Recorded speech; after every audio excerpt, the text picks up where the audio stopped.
on the basis of what you want to use it is going to be sustainable. That's where we are, and I think it's going to be very, very important for us.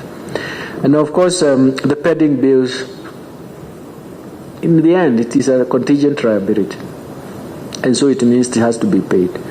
We have to find innovative ways of how they can be paid, and we are working on that.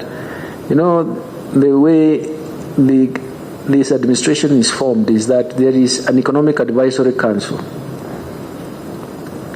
For example, most of the things you have written, some of the solutions, I'm going to write them down nicely in terms of throw it to them to find solutions.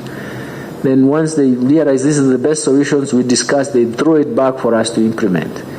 So it's, in a sense, we have an intellectual orbit that we revolve around.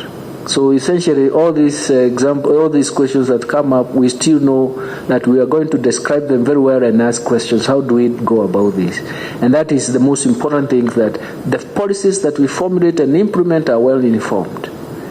But they are also internally endogenous, as we say in economics, endogenously they are driving themselves. So essentially, they are propelling themselves. And that is how sustainability is developed.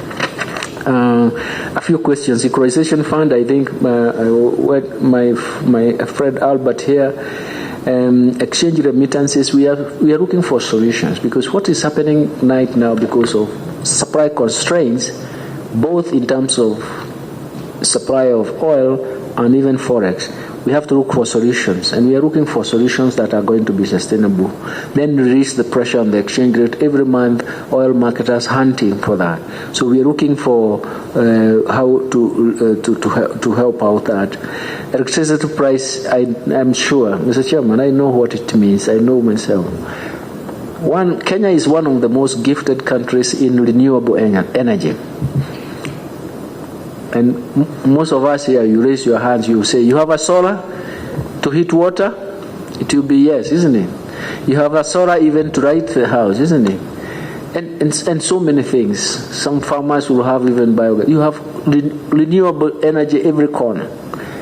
But what has beaten us, the other day somebody gave me an example when we went to the US Africa Summit, that wind power in Turkana is 100% at midnight.